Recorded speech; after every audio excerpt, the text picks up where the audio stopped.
Hello student, welcome back to my YouTube channel. दोस्तों, आज के इस वीडियो में हम पढ़ेंगे ई के उच्चारण का नियम। ई के उच्चारण का नियम आज इसके वीडियो में पढ़ना है। पिछले वीडियो में मैंने पढ़ा था एक उच्चारण का नियम। मैंने पहले ही बताया है कि ये इंग्लिश के वावेल हैं और इनका उच्चारण का नियम आपको जानना बहुत ज़रूरी है। अगर आपको इंग्लिश पढ़ना है, लिखना है, सीखना है, मैसेज करना है, किसी से बात करना है, तो आपको इन उच्चारण का नियम यानी ये जो 5 अक्षर हैं, 5 लेटर हैं, इनका उच्चारण का नियम आपको पढ़ना बहुत ज़रूरी है। ये बेहद ज़रूरी है आपके लिए। तो पिछले वीडियो में मैंने क्या बताया था, ए के उच्चारण का नियम।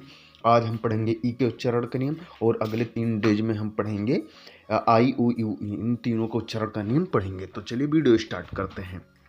सबसे पहले जो रूल है वो अपना रूल क्या पढ़ेंगे।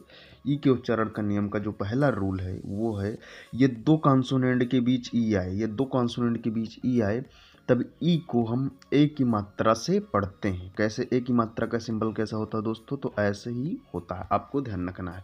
जैसे एग्जाम्पल सबसे ज़्यादा जरूरी है। मैंने क्या बताया, हर एक वीडियो में बता रहा हूँ कि एग्जाम्पल किसी चीज़ की परिभाषा को या डिफिनीसन या रूल को समझने के लिए एग्जाम्पल बहुत ज़्यादा जरूरी है। जैसे लिखा है GET, अब इसको क्या पढ़ेंगे? गीत नहीं पढ़ेंगे, गेट पढ़ते हैं। मैंने क्या बताया कि कहीं भी अगर दो कॉन्सोनेंट के बीच ई आए तो क्या है, जो जी है और टी है, दोनों कॉन्सोनेंट और बीच में क्या है, ई है, तो इसको इस सिंबल से यानी ए की मात्रा से पढ़ेंगे। SET सेट पढ़ेंगे, LET लेट पढ़ेंगे और PET पेट पढ़ेंगे। आपको इतना ध्यान रखना है। दूसरा रूल चलिए देख लेते हैं। दूसरा रूल है, जब किसी वर्ड में, जब कोई भी वर्ड लिखा हो और वर्ड में ई के बाद ए आए, ई की बाद ए आए तो ई को बड़ी ई की मात्रा से पढ़ते हैं और बड़ी ई की मात्रा का जो सिंबल होता है ऐसे होता है। आपको ये ध्यान रखना है। एग्जाम्पल से सबसे ज़्यादा जरूरी समझना, बहुत ज़्यादा जरूरी है एग्जाम्पल। जैसे लिखा है BEAT, क्या लिखा है? ई के बाद ए आए, यहाँ जो ई लिखा है उसके बाद ए आया है और टी है, तो इसको क्या पढ़ेंगे? बीट पढ़ेंगे, बड़ी ई की मात्रा से पढ़ेंगे। जैसे टी लिखा है और टी के बाद ई है और ई के बाद क्या आया है? तो ए आया है, तो इसको क्या पढ़ेंगे? बड़ी मात्रा से। तो टी लिखा हुआ है, MEAT मीट पढ़ेंगे। E ई के बाद ए, क्या बताया है यहाँ डिफिनीशन में कि ई के बाद ए आया तब ई को बड़ी ई की मात्रा से पढ़ते हैं। जैसे EAT ईट हो गया, WEAK वीक, इसको वीक पढ़ेंगे। ध्यान रखना ये दोस्तों। दूसरा रूल यही कहता है, क्या कहता है आप समझ लीजिए, कि जब किसी वर्ड में ई के बाद ए आए तो ई को बड़ी ई की मात्रा से पढ़ते हैं। बड़ी ई की मात्रा का जो होता है सिंबल ऐसे ही होता है। तीसरा रूल क्या है दोस्तों? तीसरा रूल है, जब किसी वर्ड में डबल ई आए, क्या आए? डबल ई आए, तब डबल ई को बड़ी ई की मात्रा से पढ़ते हैं और बड़ी ई ऐसे हुआ और इसका जो मात्रा हुआ ऐसे हुआ। आपको ये ध्यान रखना। जैसे एग्जाम्पल देखिए, BEE, इसको बी मतलब होता क्या है? मधुमक्खी होता है। आपको इसको बी पढ़ना है। SEEC मतलब होता क्या है? देखना। इसका अगर हिंदी मीनिंग आपको अगर चाहिए तो एक प्यारा सा कमेंट कर दीजिए कि सर जी इसका मीनिंग भी आप लिख दीजिए, अर्थ भी लिख दीजिए, तो मैं उसको लिख कर लेकर आऊँगा। ये ध्यान रखना। HEEL, हील मतलब होता है एड़ी, ये ध्यान रखना। चौथा रूल क्या कहता है? तो चौथा रूल कहता है, जब किसी वर्ड में, कोई भी वर्ड हो उसमें ए के बाद आ रहा है, कहीं लिखा हो ए और उसके बाद क्या आए? आर आए, तो ए को बड़ी ई आ की मात्रा से पढ़ते हैं। कौन सी मात्रा से पढ़ते हैं?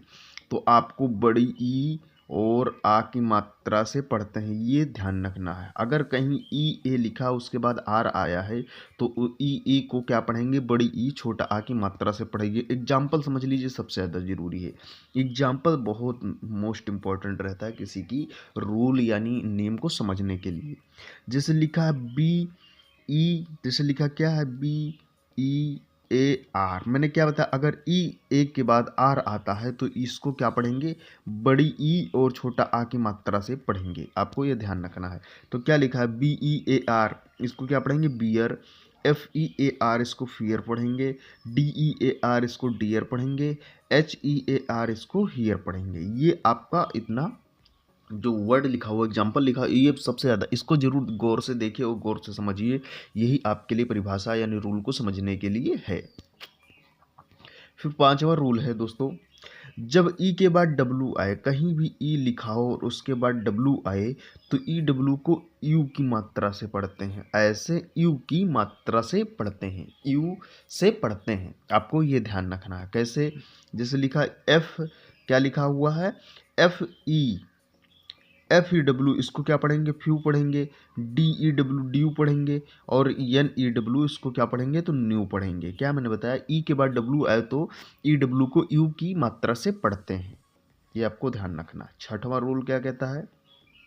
6वां रूल है, जब किसी वर्ड में ई के बाद आर आए, कहीं ई लिखा हो और ई के बाद आर आए तो ई को हम छोटा आ की मात्रा से पढ़ते हैं। इसको कौन सी मात्रा से पढ़ेंगे? तो छोटा आ की मात्रा से पढ़ेंगे। छोटा आ की मात्रा हिंदी में होता ही नहीं है, ये आपको ध्यान रखना है। एग्जाम्पल समझ लीजिए, जैसे जैसे ये लिखा हुआ है BEART, बर्थ हो गया। PAR की पर्क हो गया।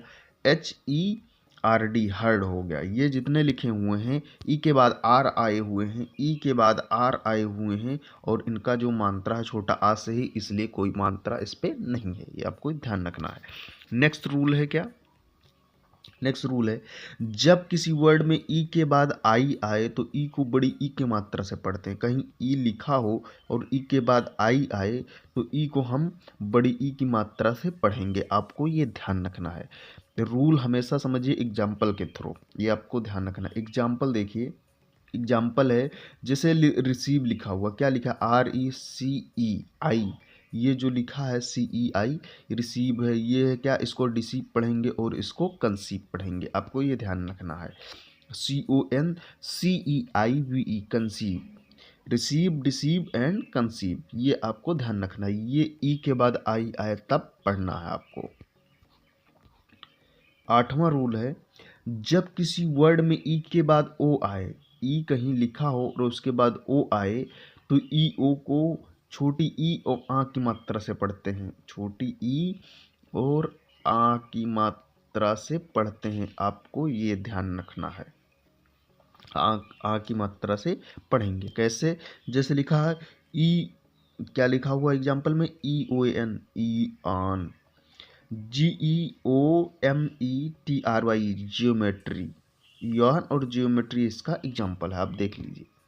उसके बाद 9वां रूल है, जब किसी वर्ड में ई के साथ यू आए तो यू को यू की मात्रा से पढ़ते हैं। कहीं भी लिखा हो ई, उसके बाद यू आए तो इसको हम किस मात्रा से पढ़ेंगे? तो यू की मात्रा से पढ़ेंगे। आपको ये ध्यान रखना। एग्जाम्पल देखिए, जैसे एग्जाम्पल लिखा हुआ है EUROPEU, तो इसको क्या पढ़ेंगे? यूरोप। और EULOGY, यूलॉजी। आपको ये ध्यान रखना, यूरोप और यूलॉजी।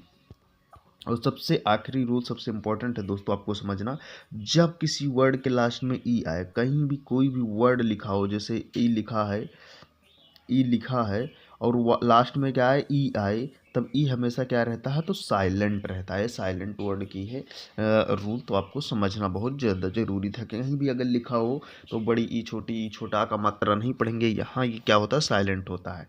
जैसे एग्जाम्पल देखिए, FACE, फेस। फेसी नहीं पढ़ेंगे, फेस पढ़ेंगे।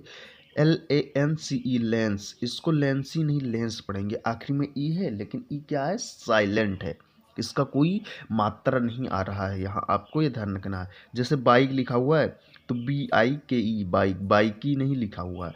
SITE, साइट, इसको पढ़ेंगे। साइटी नहीं पढ़ेंगे। जितने ये आखिरी में मैं रेड कलर कर दिया हूँ, आपको समझ जाना है। ये इसी के बारे में आपको पढ़ना है, समझना है। जब किसी वर्ड के लास्ट में ई आए, जब किसी वर्ड, ये वर्ड लिखा लास्ट में ई है और ई तब क्या रहता है? साइलेंट रहता है। आपको ये ध्यान हुआ है। आशा करता हूँ आपको पूरा ये रूल समझ में आ गया होगा। अगर अभी तक हमारे चैनल को सब्सक्राइब नहीं किया तो सब्सक्राइब कर लो।